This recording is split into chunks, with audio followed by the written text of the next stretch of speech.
Hello guys, welcome to talkies today channel.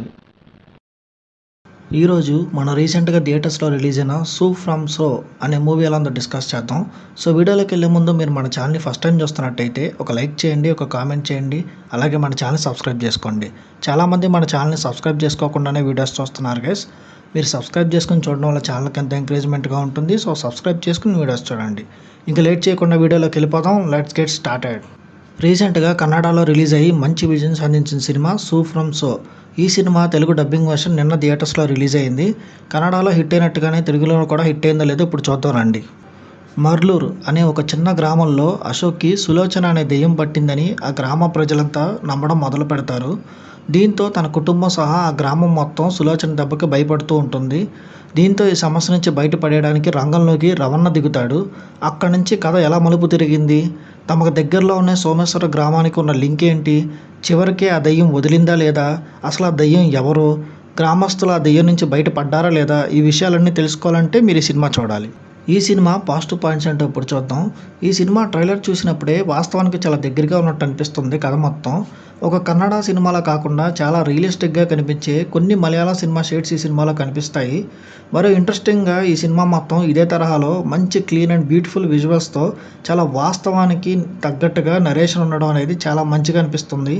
ఈ type of సినిమాలు ఇష్టపడే వారికి ఈ సినిమా చాలా ఎంగేజింగ్గా ఉంటుంది. అలాగే మూవీ టీమ్ సెటప్ చేసుకున్న చిన్న గ్రామంలో అక్కడ మనుషులు, వారి మధ్య జనరేట్ అయ్యే కామెడీ చాలా ఫన్నీగా అనిపిస్తాయి.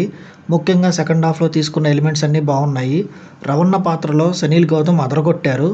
మంచి చక్కటి పర్ఫార్మెన్స్తో ఎక్కడెక్కడ ఎలా చేయాలి, ఎంతగా చేయాలి అనేది చాలా పర్ఫెక్ట్గా చేశారు. అలాగే లీడ్ రోల్లో చేసిన అశోక్ది లీడ్ రోల్ అయినప్పటికీ రవణ రోల్లో ఎక్కువ యాక్టింగ్ చేసే స్కోప్ ఉండడం వల్ల తన క్యారెక్టర్కి ఆడియన్స్ ఎక్కువ కనెక్ట్ అవుతారు. జేపీ తొమ్మినేడు తన రోల్ చిన్నదైనప్పటికీ తన ఉన్నతిలో చాలా బాగా చేశారు. ముఖ్యంగా క్లైమాక్స్ పోర్షన్లో తనకిచ్చిన రోలు ఆడియన్స్ని ఇంప్రెస్ చేస్తుంది.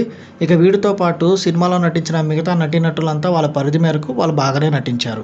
ఇక ఈ సిరీస్ మైనస్ పాయింట్స్ చూసుకున్నట్టయితే కన్నడ మూవీలో మంచి విజయం సాధించిన ఈ సినిమా స్టోరీ లైన్ అంత గొప్పగా అనిపించదు. చాలా simple village horror comedy story లైన్గా ఉంటుంది. అయితే దీంట్లో పెద్దగా ట్విస్ట్లు అండ్ టర్న్స్ లేకపోవడం వంటివి ఆడియన్స్ దీంట్లో ఎక్కువ ఎక్స్పెక్ట్ చేస్తే దాని నుంచి కొంత డిసప్పాయింట్ అయితే అవ్వచ్చు. అలాగే సినిమాలో కామెడీ బాగానే ఉంది కానీ తెలుగు ఆడియన్స్కి మరీ ఎక్కువగా కనెక్ట్ అవుతుందని ఖచ్చితంగా చెప్పలేం. అలాగే ఈ టైప్ ఆఫ్ విలేజ్ కామెడీ డ్రామాలు ఇదివరకే మనం చాలా చూసాం కాబట్టి ఇది కొంచెం సింపుల్గా అనిపిస్తుంది. వీటితో పాటు డైరెక్టర్ తీసుకున్న సింపుల్ స్టోరీ అయినప్పటికీ కొంచెం స్క్రీన్ ప్లే డల్గా నడిపించాడు. స్టోరీ వెళ్తున్న కొద్దీ కొంచెం ప్రెడిక్టబుల్గా అనిపిస్తూ ఉంటుంది. అంతేకాకుండా ఈ సినిమాలో వాళ్ళు చూపించిన హర్రర్ ఎలిమెంట్స్ మరీ అంత థ్రిల్లింగ్గా ఏమనిపించవు. ఇలాంటి విషయాల్లో కొంచెం జాగ్రత్తలు తీసుకుంటే బాగుండేది అనిపించింది. అట్లాగే డైరెక్టర్ చెప్పాలనుకున్న మెసేజ్ కూడా కొంచెం బలంగా ఎస్టాబ్లిష్ చేసుకుంటే బాగుండేది.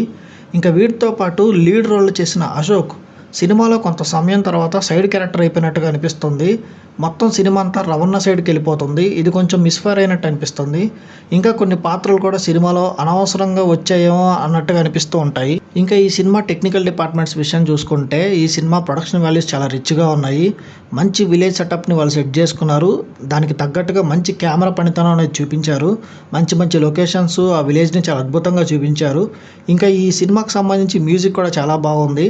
ఎడిటింగ్ వర్క్ ఇంకొంచెం బెటర్గా చేసి ఉండాల్సింది. ఫస్ట్ హాఫ్లో చాలా సీన్స్ ట్రిమ్ చేయొచ్చు. ఇంకా ఈ సినిమాకి సంబంధించి తెలుగు డబ్బింగ్ డీసెంట్గా వచ్చింది.